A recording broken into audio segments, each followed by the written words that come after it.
Gue kenal game tuh udah dari umur 5 tahun kalau nggak salah inget. Dari tetangga gue namanya adalah Bung Dana ya. Jadi Bung Dana ini mengenalkan gue kepada konsol Atari yang pada waktu itu kayaknya belum ada yang punya konsol kayak game itu di daerah gue. Gue tuh keheran-heran dan ngerasa wow aja gitu. Gue nggak inget judul gamenya tuh apa yang dimainkan, tapi yang gue inget karakternya adalah kanguru. Itu sekilas pertama kali gue ketemu sama game. Tapi yang gue bahas kali ini adalah ketika gue menemukan Super Mario Bros.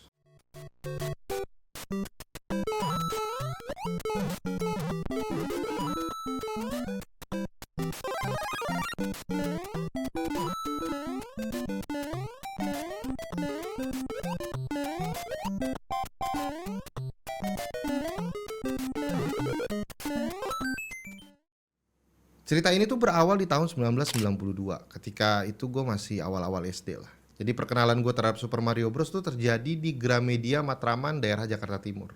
Bagi kalian yang familiar sama Gramedia, itu biasanya adalah tempat untuk membeli buku. Entah kenapa, di situ tuh ada yang jual game. Ketika lo mau keluar dari gedung Gramedia gitu ya, itu di stand-stand di kanan kirinya itu biasanya tuh ada yang jualan-jualan apa lah gitu, makanan dan yang lain-lain. Dah, di salah satunya itu ada yang jualan game.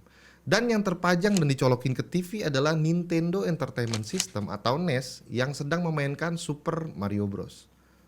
Gue di situ tuh cuma ngeliatin aja gitu sampai ditarik sama bokap gue, dan kalau lepas dari tangan bokap terus gue balik lagi ke stand tersebut. Dan akhirnya setelah beberapa lama bokap gue tuh akhirnya ngebeliin gue NES dan Super Mario Bros karena nggak mau pulang. Padahal gue tuh sebenarnya cuma ngeliatin aja gitu. Atau itu sebenarnya adalah trik terselubung dari kepintaran gue waktu pada saat gue kecil. Super Mario Bros itu adalah game keluaran dari Nintendo di bulan September 1985 untuk konsol NES atau Nintendo Entertainment System. Ini adalah salah satu ikon terbesar yang ada di dunia game. Siapa yang nggak kenal sama Mario gitu? Karakter tukang ledeng ini tuh udah berhasil terjual lebih dari 40 juta kopi sampai saat ini. Genre game ini adalah platform side scrolling di mana kalian tuh memainkan karakter utama kalian dari kiri ke kanan dan bisa juga sebaliknya. Sembari ngelewatin halangan-halangan dan juga musuh tertentu. Nama Mario sendiri tuh diambil dari seorang pemilik tempat sewa gudang Nintendo di Seattle, Amerika. Pemilik gudangnya adalah ya Mario. Nama inilah yang akhirnya diambil menjadi nama karakter utama dari game ini.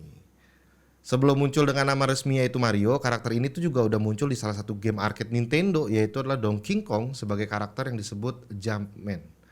Pada saat peluncurannya tuh Nintendo Entertainment System dan Super Mario Bros tuh menjadi angin segar banget gitu untuk industri game pada saat itu yang memang sedang mengalami penurunan yang cukup lumayan drastis.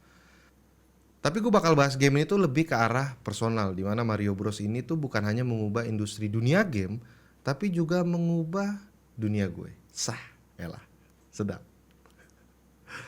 Super Mario Bros ini adalah sebuah game yang sebenarnya tuh diperuntukkan untuk bermain sendiri. Walau di layar awal kalian tuh disuguhkan untuk pilihan satu player atau dua player. Kalaupun kalian pilih dua player tuh kalian kan nggak bermain dalam satu layar gitu, tapi lebih bermain ke bergantian. Waktu gua kecil, gua adalah orang yang pemalu loh. Iya bener, serius. Gua orangnya tuh pemalu, nggak percaya ya, beneran. Dan Super Mario Bros ini tuh ngebantu gua banget untuk bisa ngedapetin teman-teman bermain. Karena di era 90-an itu sudah biasa kalau misal ada teman kita yang punya konsol, maka rumahnya tuh jadi base camp buat main. Jadi ketika gue udah punya NES, gue tuh cerita tuh ke salah satu temen gue di SD kan, wih nyombong dulu nih, wah punya NES nih gitu. Yaitu ngobrol ke satu orang dan secara alami aja pelan-pelan mereka tuh satu sama lain saling ngajak, si Dani punya NES loh, ayo main gitu. Dan akhirnya semuanya tuh ngumpul di rumah gue dan rumah gue tuh menjadi base camp untuk bermain game. Ini tuh menjadi memori yang menyenangkan sekali ya, menurut gue, karena bahwa akhirnya tuh gue bisa memiliki banyak teman waktu pada saat gue SD. Walau sebenarnya mereka tuh datang sebenarnya kan memang buat NES dan Super Mario-nya gitu. Tapi nggak apa-apa lah. Yang penting kan rame dan datang juga ya kan. Waktu itu mungkin gue sekitar kelas 2 SD. Super Mario Bros tuh untuk anak yang seumur itu bukanlah game yang mudah sebenarnya. Jadi sebenarnya itu cocok untuk dimainkan dengan banyak orang dengan sistem bergantian. Dan menariknya lagi adalah setiap orang yang gagal itu akan menjadi pelajaran untuk orang yang selanjutnya. Jadi seperti experience bersama dalam menjalani game ini. Ini bisa dilakukan karena Super Mario Bros itu adalah sebuah game yang linear tanpa random encounter. Jadinya tuh kita bisa menghafalkan dari timing kapan kita harus lompat, kita harus lari, jalan, dan berhenti. Dan ini dilakukan secara bersama-sama dengan teman-teman, dan kalau gagal juga dioloknya sama teman-teman juga sendiri, dan akhirnya ngerasa rame gitu. Dan ini adalah sebuah memori yang menarik yang mungkin di zaman sekarang tuh udah cukup lumayan sulit untuk ditemukan. Gue pastinya tuh berterima kasih kepada teman-teman gue waktu kecil di Eranes ya. Gue ingat beberapa nama yang di awal-awal gue ajak main dan akhirnya mengajak temen yang lain tuh ada Bung Arya, ada Bung Sohe, ada Bung Saiful. Dan menariknya lagi itu adalah gue punya salah satu sahabat baik ya, itu adalah si Batak atau Erwin. Gue tuh bertemu dengan itu anak ya pas di Eranes itu, dan yang mengajak Batak main ke rumah gue itu adalah si Sohe. Jadi siapa sangka sebuah konsol atau sebuah game membuat gue bertemu dengan salah satu sahabat terbaik gue sampai saat ini. Sesuai dengan judul yang lo baca di awal, menemukan Super Mario Bros. Tapi ternyata nggak cuman bertemu dengan Super Mario Bros.